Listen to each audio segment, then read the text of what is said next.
Southall is in shock after the assassination of Darsham Das at Dormers Wells High School last night. 300 were at the Birmingham Gurus meeting in West London. He'd formed his own religious sect in India in 1973.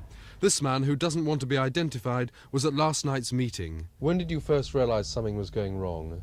When he was actually shot. I could never think that somebody was present in the audience who would do this mischief. What actually happened? He stood up, went to the MAHRAJ and shot. And it took hardly less than half a minute.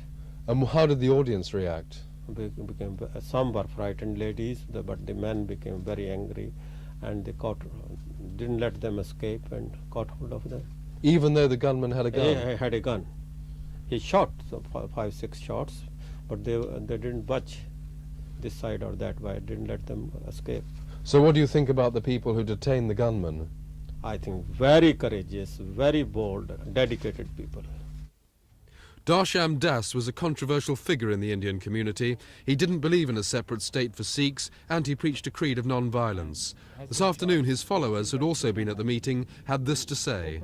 He never ever provoked any trouble, but always preached love, unity and brotherhood amongst mankind. He always preached and practiced and even the breath of humanity.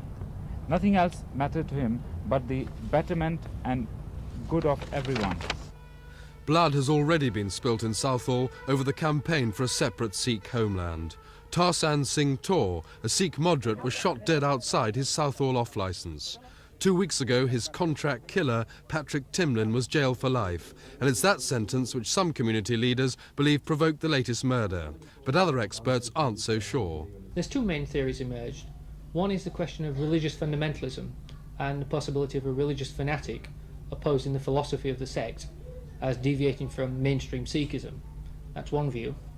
The other is that it's part of the continuing offensive by Sikh separatists in attempting to gain hegemony over Sikhs in the UK.